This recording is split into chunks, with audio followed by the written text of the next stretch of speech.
Hi Tim, welcome to Cloud Pandit. In this Azure Data Factory complex scenarios video series, so we will see some of the issues that we frequently get it in the real time. So how we can able to resolve such type of issues in the Azure Data Factory. So if you look at this particular video, we will see lot of things inside the Azure Data Factory which are not possible earlier. So now all those things are possible. How we can able to do each and everything I will be discussing. So you will learn lot of new things in this particular session. So just make sure you are watching this particular session till end so that you will not miss anything. Okay, so first thing is the problem statement here. If you see the user, like as a developer or user, I want to merge two columns, like for example first name and last name from a text file into a single column in an Azure SQL database. Okay, that is the first requirement. The requirement is source side you have a file with the first name last name in the CSV file. Those two things you want to merge it and load it into the full name column in the SQL database table.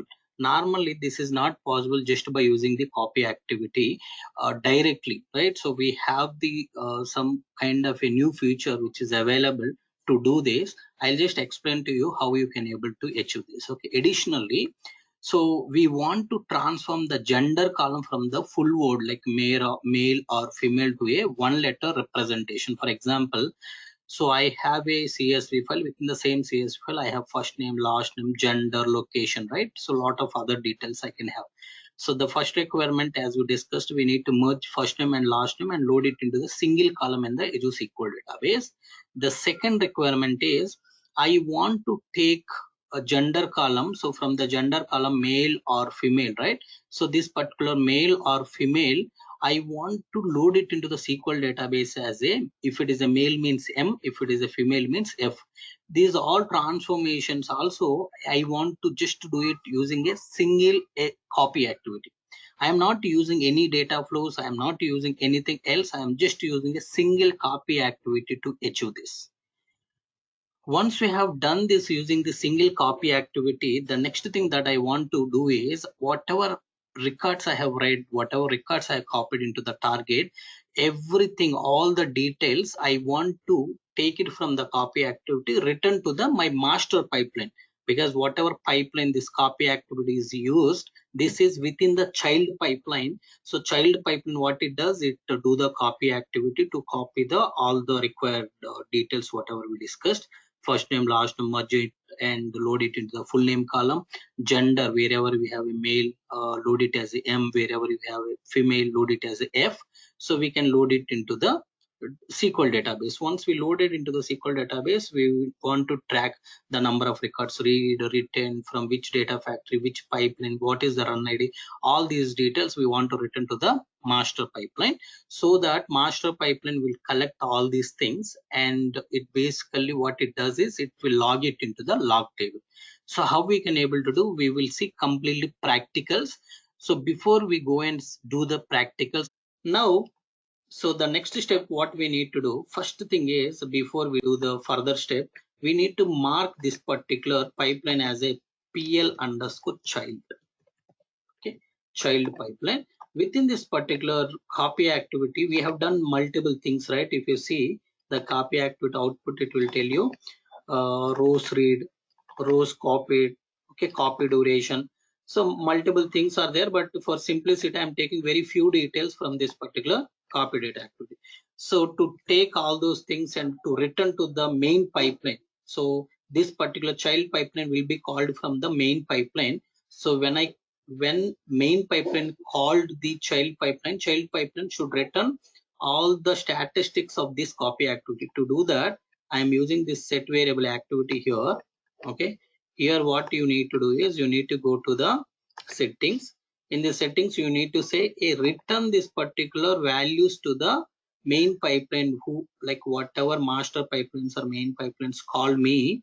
So just return these values to them. Whoever is calling me, just return these values to them. Okay, pipeline return values. Let's say what all values I need. Total 5 parameters I need. Okay. So what are those? So I'll tell you. The first one is ADF name. Next one is pipeline name. Next one is pipeline run ID. Next one is Next one is what? Next one is ADF name, pipeline run ID, records read. Okay. Next one is records copied. Okay. These are the things I need. How to get all these things? Through the expression. These are not hard coded values. If it is hard coded value, you can use some string or integer. But these all things should be captured from the previous activity or from the system variable. That's why you need to use a type is expression. Add dynamic content. Now you can go to system variable. You can select the data factory. You can click on this, add dynamic content, pipeline name. If you go to system variable again, select the pipeline name. Similarly, if you go here again, run ID, go to system variable, run ID is this one. Okay.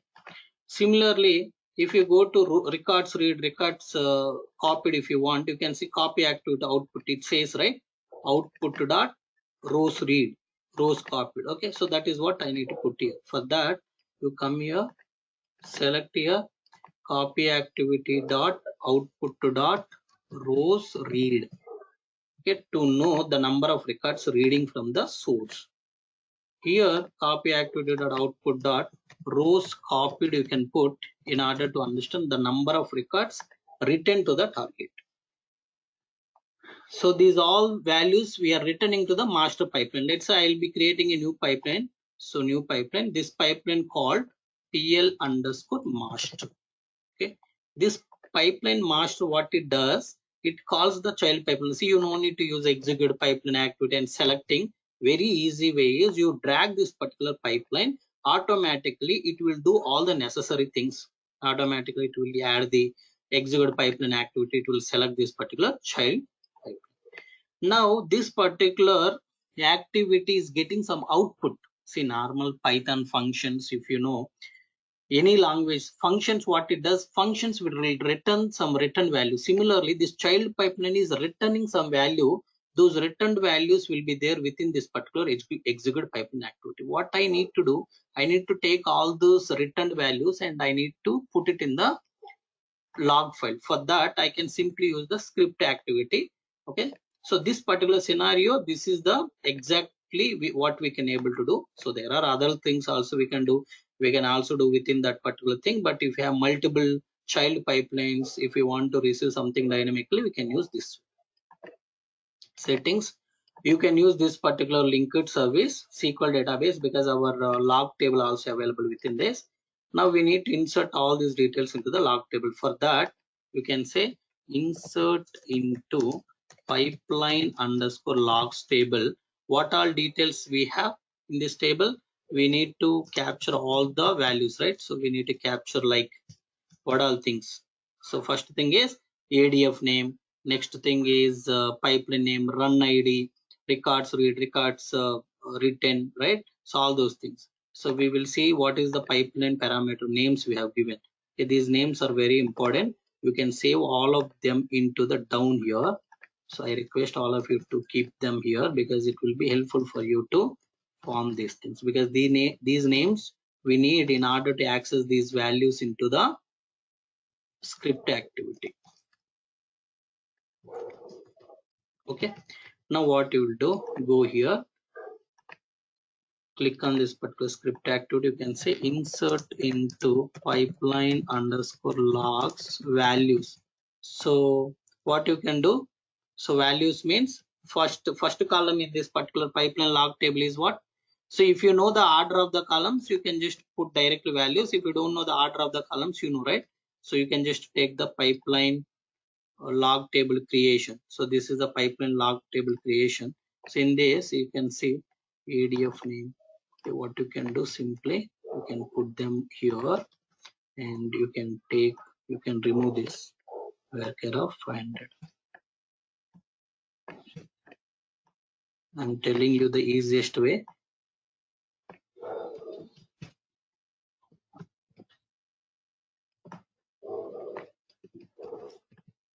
You can just, I can able to just put them here. Okay, ADF name, pipeline name, run ID, records read, records written. I need to pass. For that, all these columns, I need to get the values from the child pipeline. Child pipeline already returning. I need to get those things. Go to activity output. you can see child pipeline return value here. You see pipeline return value. Okay, just select this. Okay, so first thing what we want, we need a ADF name. Take this ADF name and put it here. Close these things with the rate, and this is a string type, right? Because ADF name is a string type. How you will insert? So when you are inserting the data into any table, you will put like this, right? Insert into employee values, or for example one Rama means, if it is a string means single quotes will put. That's why we need to put the single quotes here. Okay, just put the single quotes, comma, just put like this.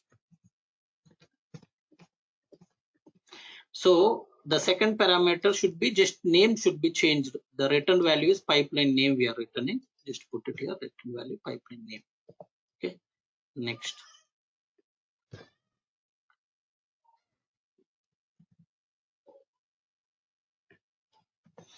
If at all any mistake happened, there will be a problem. That's okay.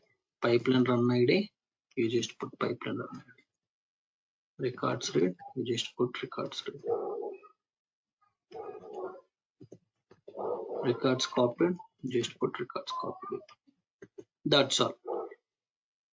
Okay, that's all you need to do. Okay, so you are basically using all these dynamic formulas to read the child returned values. From the child pipeline returned values, I am reading ADF pipeline run ID, records read, records copied. Whatever it is returning, we need to read all of those things. Whatever we read, those will give the actual values. Those values we are putting in the pipeline log table. Click OK. Now once this is done, just click debug. Okay, so now what happens? This execute pipeline activity calls the child pipeline. Once the child pipeline is succeeded, then it will take all the logs and it will give it to the script activity. What script activity does? Whatever values it has returned, all those values it is basically going to store it in the log table. We will see that. Okay,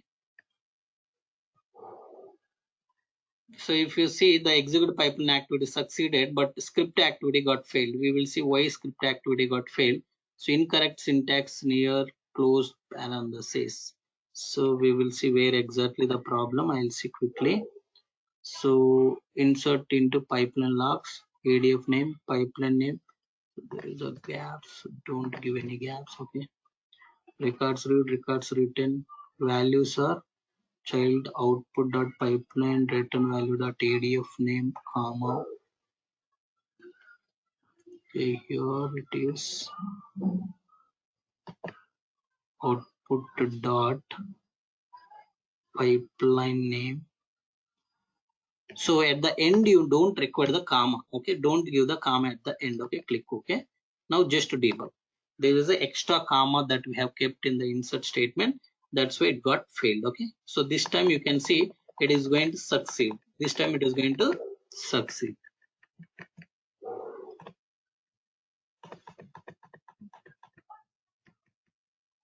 So child pipeline is succeeded. It returned values and script activity also succeeded. It must capture the logs. So let's see the pipeline logs. Now select star from pipeline underscore logs. Okay, run this. See, it had just captured and it said 4 records read, 4 records written, 4 records read and 4 records written. What is the run ID? Current run ID you see A17, right? See, where is that? So the child pipeline run ID, right? So one second. Child pipeline run ID. This is the activity run ID. Okay. So in order to get those things, if you are basically debugging, you will not get complete details. So you just publish it. Meantime, let's go to monitor tab. In the monitor tab, if you go to debug, okay. See, basically, if you see, this is the master pipeline which called the child pipeline. Okay. So what is the child pipeline run ID? What is the child pipeline run ID? Okay, this is the run ID. So A17E2. If you see, if you go here, A17E2, meaning this is the latest run ID which is basically succeeded. This particular child pipeline run ID we have taken and we are storing that here. Okay, this is how you can able to return. Okay, this is how you can able to return the child Okay, child pipeline output to the master pipeline, whoever is calling. So normally you are aware, if you want to pass the master pipeline values to the child pipeline, what you can able to do? You can simply say here, let's say here you can say pl param underscore, okay, so username. So I want to pass a username. So what is the username? If you go to master pipeline, from master pipeline, okay, you can here down, okay, it will be shown here. I'll be outputting the name as m, okay, Cloud Pandit ms. So now what happens? What happens? This Cloud Pandit ms we will be able to receive into the child pipeline. Now that particular child name I want to use here again. Okay, I want to use again here as a user. Okay, user name. So username, you can see the expression. If you want to return, you can return, or it's not a returned variable, but it is kind of a just one more set variable I can able to use to set this username. Okay, if you want to set some variable, you can able to even set this particular name. What you can do, you create a one pipeline variable here, pl variable for username. So I'm just to show you, I'm just displaying here how to assign that particular pipeline username to this variable. I can just go here, parameters, username, click. Okay, now in the master pipeline, now again I'll be doing a debug. Once I do a debug, you go to monitor tab. In the debugs, you see what is happening. So basically master pipeline called the child pipeline. If you see the child pipeline, what value it has received, see Cloud Pandit -ms. This is the value, this is the input that we pass to the child pipeline. We also learned how to return the child pipeline values to the master pipeline. Okay, both how to pass the parameter values to the child pipeline, from child pipeline how to return the values to the master pipeline. Okay, I hope this will give you enough knowledge for you. Let's quickly discuss now, okay, the summary questions that we have.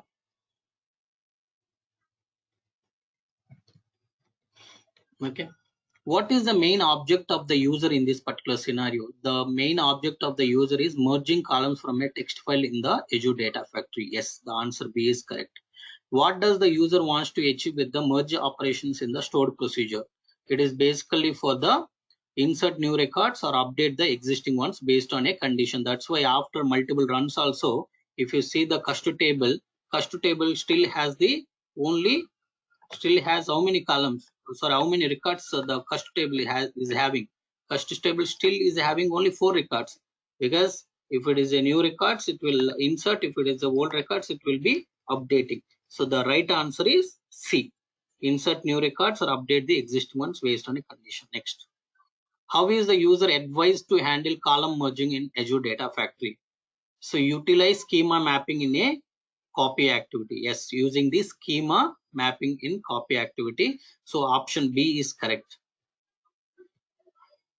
What type of data structure is suggested for passing data to the stored procedure? Table valued parameter. What is that? Table valued parameter. The type is table valued parameter. Okay. So the fifth question and sixth question two we will answer now. What should the schema of the table type, Cloud Pandit type matches? Okay, so I told you the schema of this table type should match with the source data set. The answer B is correct. Next, sixth question. Which SQL statement is used to insert data into the target table when a match is not found during the merge operation? Yes, when not matched, then insert. We will be inserting the value when it is not matched. Okay. Similarly, in the stored procedure, how is the gender value transformed to a single letter by using the left function and the uppercase? The answer B is correct. What is the purpose of defining a stored procedure in the Azure SQL database? Purpose of defining stored procedure in the Azure SQL database to execute data transformation during copy activity. So the answer B is correct. Which step should be performed to handle column merging using a stored procedure? So define the table type and stored procedure in the database to perform the handle column merging using the stored procedure. Okay, the answer B is correct. Okay, thank you all for watching this particular video. So please subscribe my YouTube channel to do more videos and encourage me. If you have any questions, feel free to put your questions in the comment section. I'll respond to all your questions. Okay, thank you all. That's all.